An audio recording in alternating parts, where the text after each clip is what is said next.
नमस्कार, स्वागत है आपका राज्यसभा टीवी में। मैं हूं आपके साथ अमृता चौरसिया। नजर डालेंगे दिन भर की तमाम बड़ी और अहम खबरों पर। शुरुआत हेडलाइंस से। 12 साल तक के बच्चों से दुष्कर्म पर मिलेगी मौत की सजा। केंद्रीय कैबिनेट ने यौन उत्पीड़न से संबंधित कानून पॉक्सो में संशोधन के लिए अध्यादेश को दी मंजूरी। 2 महीने में जांच पूरी करने के साथ आरोपियों को जमानत नहीं देने का प्रावधान।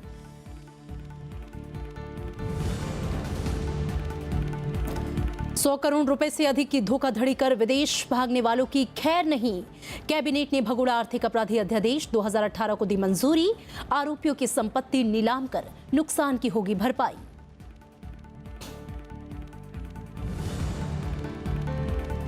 प्रधानमंत्री ने लोक सेवकों को दिया विकास का मंत्र। कहा, सरकारी नीतियों को लागू करने में आधुनिक तकनीक और इनोवेशन का करें इस्तेमाल। जन भागीदारी को बताया भारत की सफलता का आधार। लोक प्रशासन में उत्कृष्टता के लिए दे पुरस्कार।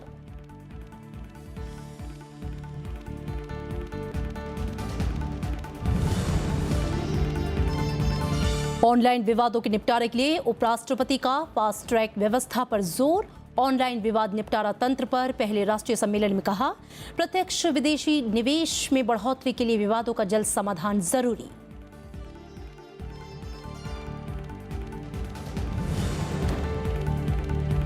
रायबरेली में परिवारवाद की जगह लाएंगे विकासवाद। बीजेपी अध्यक्ष अमित शाह ने रैली में किया ऐलान। कहा, योगी आदित्यनाथ सरकार उत्तर प्रदेश को बनाएगी देश का नंबर 1 प्रदेश।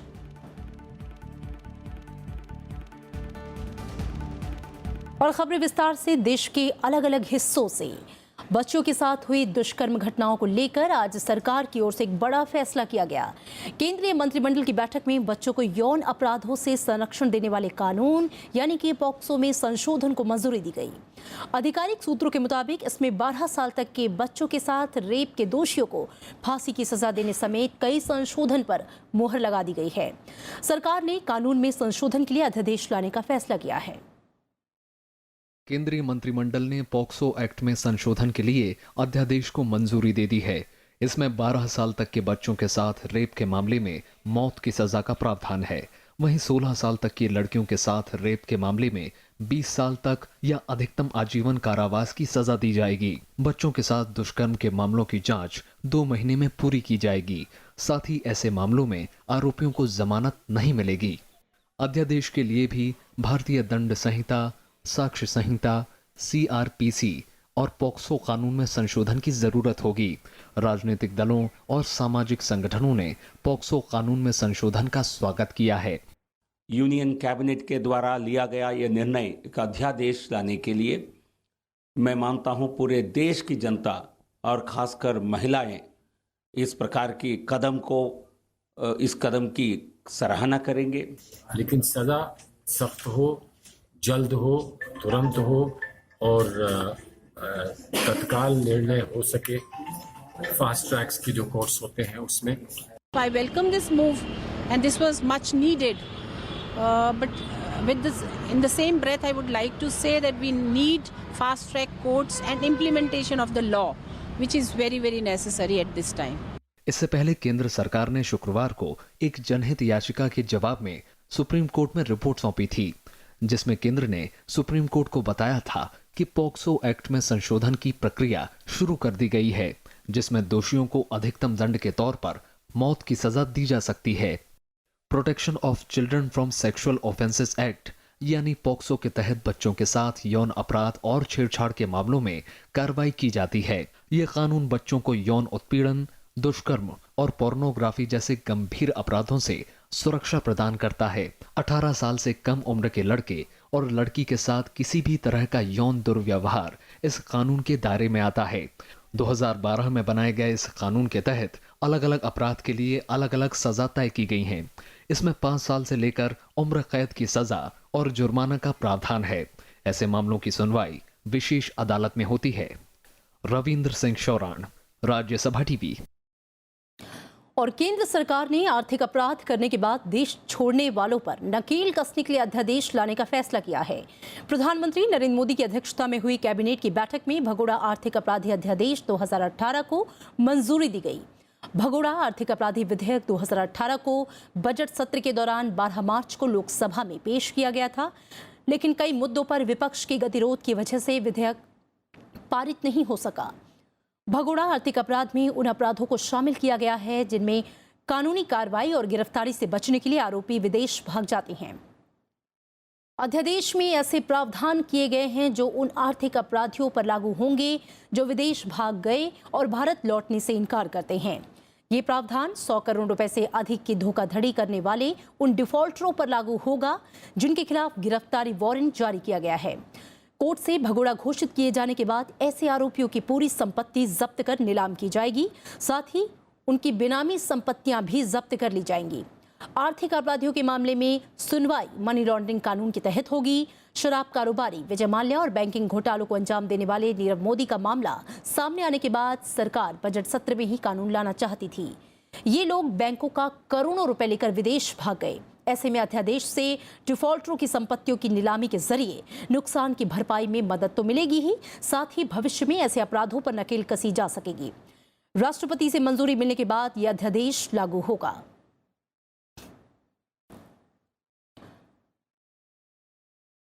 सुप्रीम कोर्ट के चीफ जस्टिस दीपक मिश्रा के खिलाफ महाभियोग प्रस्ताव के नोटिस के बाद कांग्रेस और दूसरे दलों के नेताओं की प्रेस कॉन्फ्रेंस पर सवाल उठने लगे हैं। इस राज्यसभा की रीति और परंपरा के खिलाफ माना जा रहा है। राज्यसभा के सदस्यों के लिए बनी हैंडबुक के ये मुताबिक जब तक कोई प्रस्ताव सभापति के पास विचाराधीन है और सभापति इसे मंजूर कर सदस्यों के बीच वितरित नहीं कर देते, सदस्य इसे सार्वजनिक नहीं कर सकते और इस पर बयानबाजी नहीं कर सकते। इसको लेकर लोकसभा नियमावली में 334A का खास नियम भी है, जिसमें लोकसभा अध्यक्ष को दिए गए किसी भी नोटिस को सार्वजनिक करने और चर्चा करने की मनाही है, जब तक कि अध्यक्ष के पास विचाराधीन है और इसे मंजूर कर सदस्यों के बीच वितरित नहीं कर दिया जाता। कल कांग्रेस समेत 7 विपक्षी दलों ने देश के मुख्य न्यायाधीश जस्टिस दीपक मिश्रा के खिलाफ महाभियोग प्रस्ताव का नोटिस राज्यसभा के सभापति को सौंपा था और इसके बाद प्रेस कॉन्फ्रेंस की थी। प्रधानमंत्री नरेंद्र मोदी का ये कहना है कि तकनीक और नए विचारों से लोक सेवा को बेहतर बनाया जा सकता है। लोक सेवा दिवस के मौके पर प्रधानमंत्री ने दिल्ली के विज्ञान भवन में प्रशासनिक अधिकारियों को संबोधित किया। इस मौके पर प्रधानमंत्री ने कहा कि लोगों के जीवन में तभी बदलाव आएगा जब उनको ध्यान में रखकर निर्णय लिए जाएंगे। प्रधानमंत्री ने कहा कि देश के कानून, नियम और व्यवस्था सामान्य व्यक्ति को केंद्र में रखकर बनाया जाना चाहिए। इससे लोगों के जीवन में बदलाव आएगा। प्रधानमंत्री ने कहा कि अतीत में जो संकल्प लिए गए उसका सामान्य लोगों को कितना फायदा हो रहा है, इस पर भी मंथन का समय है। इस मौके पर प्रधानमंत्री ने सरकारी योजनाओं को लागू करने वाले प्रशासनिक अधिकारियों को सम्मानित भी किया। इसके अलावा जिला स्तर पर इस योजनाओं को लागू करने वाले केंद्र और राज्य सरकार की इकाइयों और संस्थानों को भी सम्मानित किया गया। देश में हर साल 21 अप्रैल को लोक सेवा दिवस के रूप में मनाया जाता है। भारत जैसे देश में सफलता के लिए हमारी लोकतांत्रिक व्यवस्था ये कोई 5 साल के कॉन्ट्रैक्ट सिस्टम नहीं है जी। हमारी डेमोक्रेटिक व्यवस्था यानी हम और जनता के बीच का नाता है, ये जो सोच है वो एक सबसे बड़ी रुकावट है। और इसलिए जन भागीदारी भारत जैसे देश की सफलता का आधार है, पार्टिसिपेटरी डेमोक्रेसी। और आज सद्भाग्य से टेक्नोलॉजी हमारी कमियों को पूरा कर सकती है, हमारी वो एडिशनल स्ट्रेंथ बन सकती है। हम चीजों का सरलीकरण करने के लिए टेक्नोलॉजी का भरसक उपयोग कर सकते हैं। उपराष्ट्रपति एम वेंकैया नायडू ने कहा है कि ऑनलाइन विवाद के निपटारे के लिए फास्ट ट्रैक व्यवस्था होनी चाहिए। ऑनलाइन विवाद निपटारों के लिए तंत्र पर राष्ट्रीय सम्मेलन में उन्होंने ये बात कही। साथ ही कहा कि भारत तेजी से बढ़ती अर्थव्यवस्था है, ऐसे में प्रत्यक्ष विदेशी निवेश में बढ़ोतरी के लिए ये जरूरी है कि किसी भी तरह के विवादों के समाधान में तेजी आए। उपराष्ट्रपति एम वेंकैया नायडू ने राजधानी दिल्ली में ऑनलाइन विवाद निपटारों के तंत्र पर एक राष्ट्रीय सम्मेलन को संबोधित किया। उन्होंने ऑनलाइन विवादों के समाधान में तेजी लाने की बात कही। उपराष्ट्रपति ने कहा कि देश विदेश में ई कॉमर्स और ऑनलाइन दखल को देखते हुए विवाद निपटारों के लिए फास्ट ट्रैक व्यवस्था हो। With the increase of e-commerce and e-business, Many disputes arise between parties across borders, and online dispute resolution is therefore the need of the hour. It basically seeks to fast-track solutions.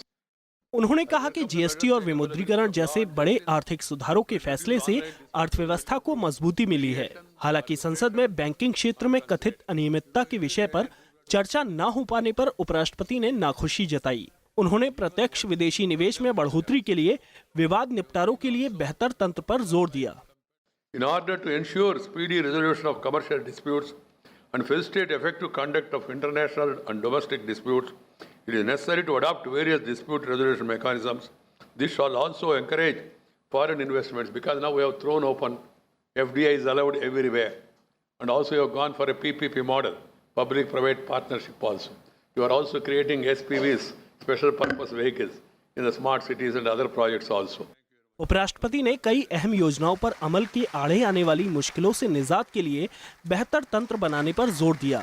उन्होंने online विवाद निपटारों के क्षेत्र में रोजगार के बेहतर अवसर की बात कही। राजधानी दिल्ली में ऑनलाइन विवादों को सुलझाने के लिए व्यवस्था पर सम्मेलन का आयोजन कंस्ट्रक्शन इंडस्ट्री आर्बिट्रेशन काउंसिल ने कई सरकारी और गैर सरकारी संस्थाओं के सहयोग से किया है। नविक्रम सिंह, राज्यसभा टीवी। उपराष्ट्रपति एम वेंकैया नायडू हैदराबाद के माला रेड्डी मेडिकल कॉलेज के पहले स्नातक दिवस कार्यक्रम में शामिल हुए। इस मौके पर उन्होंने कहा कि देश को संक्रमणीय और गैर संक्रमणीय बीमारियों के दोहरे बोझ का सामना करना पड़ रहा है। उपराष्ट्रपति ने कहा कि पूरे देश में डॉक्टरों और नर्सों की कमी है। उपराष्ट्रपति ने गांव देहातों में चिकित्सा सुविधाओं की कमी पर भी चिंता जाहिर की। उन्होंने कहा कि गांव में डॉक्टरों की कमी के साथ ही मेडिकल सुविधाओं का अभाव है। उपराष्ट्रपति ने कहा कि चिकित्सा सुविधाओं की उपलब्धता के मामले में गांवों और शहरों के बीच काफी अंतर है। उन्होंने केंद्र और राज्य सरकारों से इस अंतर को पाटने के लिए प्राथमिकता से कदम उठाने की अपील की। उन्होंने नए डॉक्टरों से गांव में जाकर सेवाएं देने की अपील की। उपराष्ट्रपति ने यह भी सुझाव दिया कि केंद्र और राज्य सरकारों को सरकारी नौकरी में शामिल होने वाले हर डॉक्टर को पहले प्रमोशन के पहले गांवों में पोस्टिंग करना अनिवार्य बनाना चाहिए। Why people are leaving villages and coming to towns? Education, employment, entertainment, enhanced economic upliftment, and enhanced medical facilities. For these 5, people are leaving the villages. We must see to it that these facilities are also created in the rural areas. That should be the policy, that should be the priority of the government. I hope that the central government and state governments, irrespective of party affiliations, will think in terms of that and try to take care of this urban-rural divide. 52% of the people are living in rural areas even today. That means more than half of the population. So that being the case, and that's why I was suggesting everywhere that doctors who enter the medical profession and join the government service, before they get first promotion, they must also work in rural areas. It should be made mandatory. राष्ट्रपति रामनाथ कोविंद का कहना है कि अच्छे मनुष्य का निर्माण ही शिक्षा की सही कसौटी है। राष्ट्रपति का यह मानना है कि शिक्षा व्यवस्था सिर्फ ज्ञान केंद्रित नहीं हो, बल्कि इसे मूल केंद्रित भी होना चाहिए। दिल्ली में लाल बहादुर शास्त्री राष्ट्रीय संस्कृत विद्यापीठ के 70वें दीक्षांत समारोह को संबोधित करते हुए राष्ट्रपति ने संस्कृत विज्ञान और आध्यात्म की भाषा है। उन्होंने कहा कि आर्यभट्ट, भास्कर, चरक, सुश्रुत और अन्य वैज्ञानिकों और गणितज्ञों की रचनाएं संस्कृत में ही हैं। राष्ट्रपति ने कहा कि संस्कृति भाषा में उपलब्ध ज्ञान का प्रसार विश्व कल्याण के लिए बेहद जरूरी है।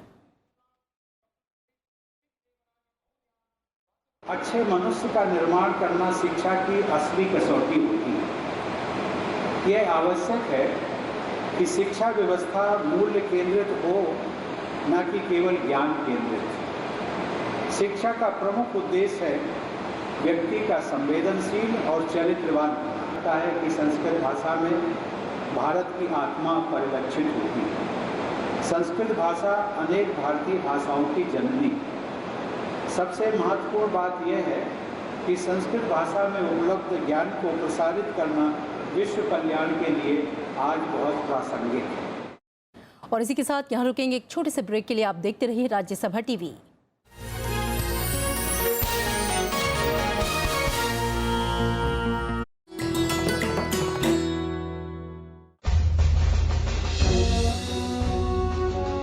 राष्ट्रपति भवन स्थित जयपुर स्तंभ 145 फीट ऊंचा ये टावर ब्रिटिश वायसराय को जयपुर के तत्कालीन महाराजा सवाई माधव सिंह की भेंट। स्तंभ का ऊपरी हिस्सा कांच से बने षटकोणीय सितारे और कांस्य कमल से सुसज्जित। स्तंभ के भीतर लगी 5 टन वजनी शैफ्ट से ये कमल घूमता है 6 इंच वृत्ताकार, और ये प्रक्रिया दोहराई जाती है हर 3 सेकंड बाद बार बार।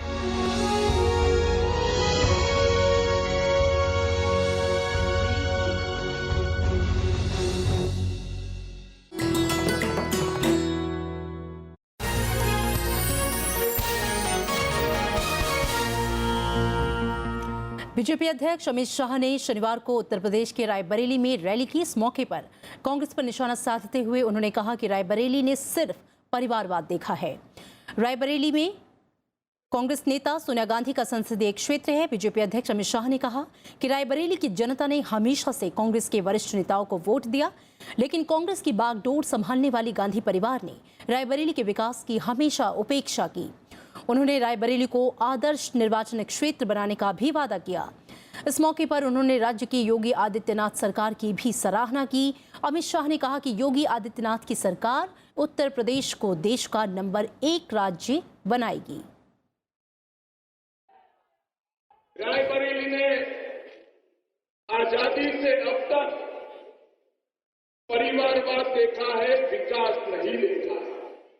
मैं आज आपको आश्वस्त करने आया हूं, रायबरेली को परिवारवाद से भारतीय जनता पार्टी मुक्त कर विकासवाद के रास्ते पर ले जाने के लिए आज से अभियान शुरू करने वाला हूं।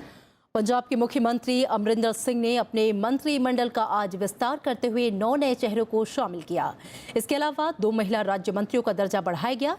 राज्यपाल वीपी सिंह बदनौर ने पंजाब राज्य भवन में सभी नए मंत्रियों को शपथ दिलाई।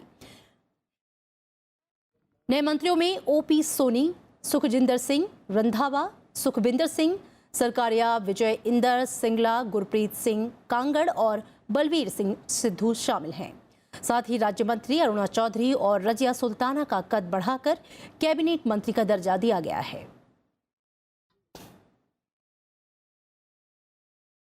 और अब खबर कर्नाटक विधानसभा चुनाव की।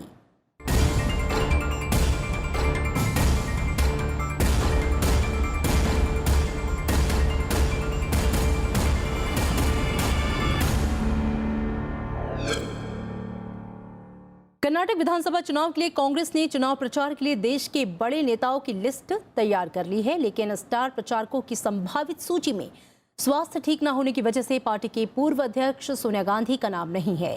कांग्रेस के 22 नेताओं को जगह दी गई है। इसमें गुलाम नबी आजाद, सुशील कुमार शिंदे, सचिन पायलट, ज्योतिरादित्य सिंधिया, अशोक गहलोत सरीखे नेताओं के नाम शामिल हैं। मगर खास बात यह है कि चुनाव में कांग्रेस पार्टी अपनी सहयोगी पार्टियों की भी मदद लेना चाहती है, और यही वजह है कि इस लिस्ट में 3 अन्य पार्टियों के नेताओं के नाम भी शामिल हैं।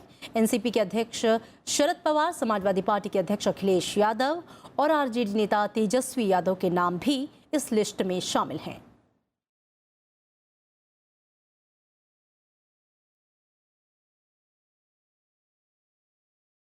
कर्नाटक की राजनीति में लिंगायत समुदाय की खास अहमियत है। ये समुदाय चुनाव में बड़ी भूमिका निभाता है। कर्नाटक में लिंगायत लोगों का 17% वोट है और करीब 100 सीटों पर ये असर डालता है। ओबीसी में शामिल लिंगायत समुदाय के लोग में सामाजिक मोर्चे पर भी खास एकता दिखती है।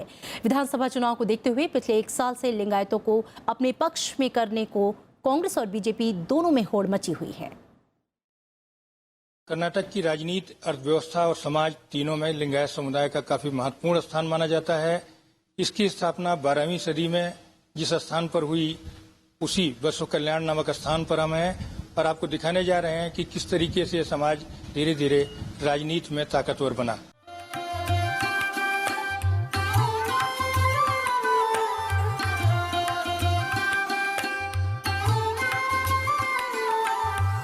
बीदर के बसव कल्याण क्षेत्र का ये विशाल गेट और लिंगायत लोगों का भारी जमावड़ा ये बताने के लिए काफी है कि समुदाय का इस इलाके में कितना प्रभाव है।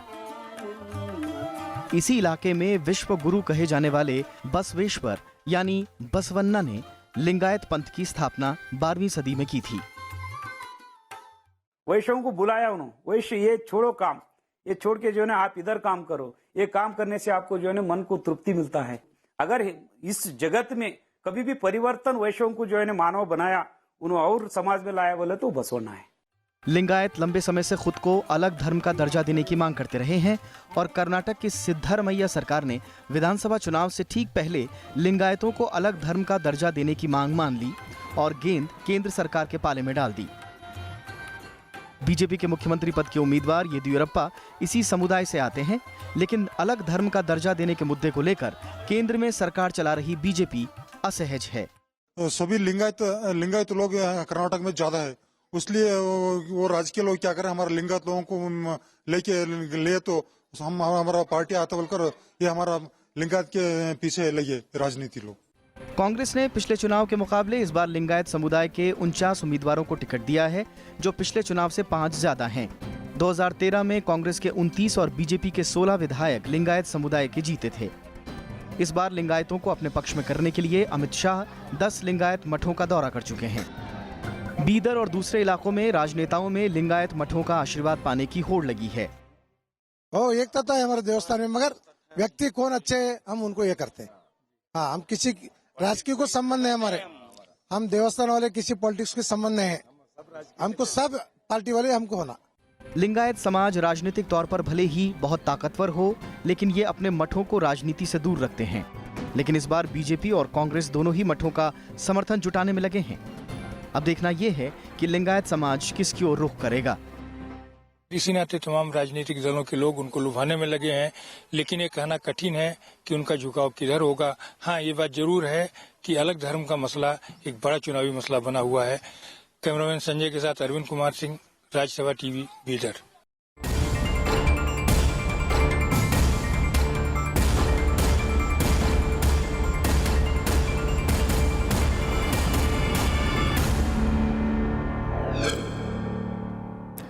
न्यायपालिका की खामियों को दूर करने की बहस को लेकर आज दिल्ली के कॉन्स्टिट्यूशनल क्लब में प्रेस वार्ता हुई।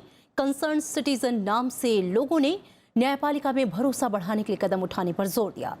कंसर्न सिटीजन के तौर पर प्रताप जंग बहादुर ने कहा कि बीते दिनों सुप्रीम कोर्ट के जजों की प्रेस कॉन्फ्रेंस से न्यायपालिका की गरिमा को चोट आई है। लोगों का कहना है कि न्यायपालिका पर भरोसा बरकरार रहना चाहिए।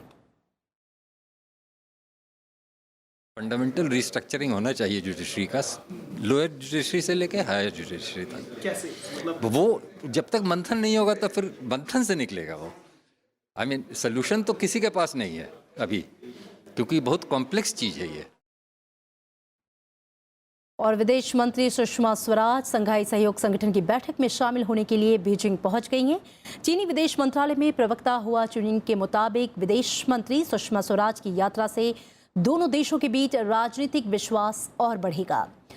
22 अप्रैल को विदेश मंत्री अपने चीनी समकक्ष वांग से मुलाकात करेंगी। इस मुलाकात में सुषमा स्वराज और वांग यी 73 दिन तक चले डोकलाम सैन्य गतिरोध के कारण संबंधों में आए तनाव को दूर करने की कोशिशों को गति देंगे और दूसरे मुद्दों पर भी चर्चा करेंगे। शंघाई सहयोग संगठन के विदेश मंत्रियों की बैठक में वो 24 अप्रैल को शामिल होंगी। पिछले महीने वांग के स्टेट काउंसिलर बनने के बाद सुषमा स्वराज की उनसे ये पहली मुलाकात होगी।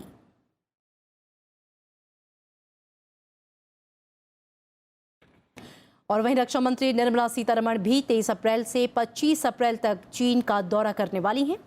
रक्षा मंत्री 24 अप्रैल को एससीओ रक्षा मंत्रियों की बैठक में शामिल होने वाली हैं। 8 सदस्यीय समूह के जून में होने वाले सम्मेलन से पहले एससीओ की ये बैठक हो रही है। भारत और पाकिस्तान इस समूह के नए सदस्य बने हैं। और उत्तर कोरिया ने परमाणु टेस्ट और अंतर महाद्वीपीय बैलिस्टिक मिसाइल परीक्षण नहीं करने का फैसला किया है। दुनिया भर से उस फैसले का स्वागत किया जा रहा है। अमेरिकी राष्ट्रपति ने इसे दुनिया के लिए बेहद अच्छी खबर बताया। तो चीन का यह मानना है कि इससे कोरियाई प्रायद्वीप में से जुड़े मसलों का राजनीतिक हल निकालने में मदद मिलेगी। यूरोपीय संघ का कहना है कि ये काफी सकारात्मक कदम है, जिसका लंबे वक्त से इंतजार किया जा रहा था। इससे अंतर्राष्ट्रीय नियमों और बाध्यताओं को लेकर उत्तर कोरिया की प्रतिबद्धता सुनिश्चित हो सकेगी। परमाणु और लंबी दूरी वाले मिसाइल परीक्षण कार्यक्रम रोकने के उत्तर कोरिया के फैसले का दुनिया भर में स्वागत हो रहा है। अमेरिकी राष्ट्रपति डोनाल्ड ट्रंप ने इसे उत्तर कोरिया और दुनिया के लिए बहुत अच्छी खबर बताया है। ट्रंप ने ट्वीट कर कहा कि ये बड़ी प्रगति है। उन्होंने कहा कि वो उत्तर कोरिया के शासक किम जोंग उन के साथ होने वाले शिखर सम्मेलन को लेकर उत्साहित हैं। जापान ने भी उत्तर कोरिया के फैसले का स्वागत करते हुए इसे आगे बढ़ने वाला कदम करार दिया है। जापान के प्रधानमंत्री शिंजो आबे ने कहा कि इस पर अमल होना ज्यादा महत्वपूर्ण है। ただ大切なことはですね、この動きが、核大量破壊兵器のそしてミサイルの、完全、検証可能、不可逆的な廃止につながっていくかどうかです。それをしっかりと注視していきたいと思います。 चीन ने भी इस फैसले का स्वागत किया है। चीन के विदेश मंत्रालय ने बयान जारी कर कहा कि इससे कोरियाई प्रायद्वीप में तनाव खत्म करने में मदद मिलेगी। साथ ही कोरियाई प्रायद्वीप से जुड़े मसलों का राजनीतिक समाधान निकालने में भी मदद मिलेगी। इससे पहले उत्तर कोरिया की सरकारी मीडिया ने शासक किम जोंग उन के फैसले से दुनिया को अवगत कराया। इसमें कहा गया कि उत्तर कोरिया अब परमाणु और अंतर महाद्वीपीय बैलिस्टिक मिसाइल का परीक्षण नहीं करेगा और अपने परमाणु परीक्षण स्थल बंद कर देगा।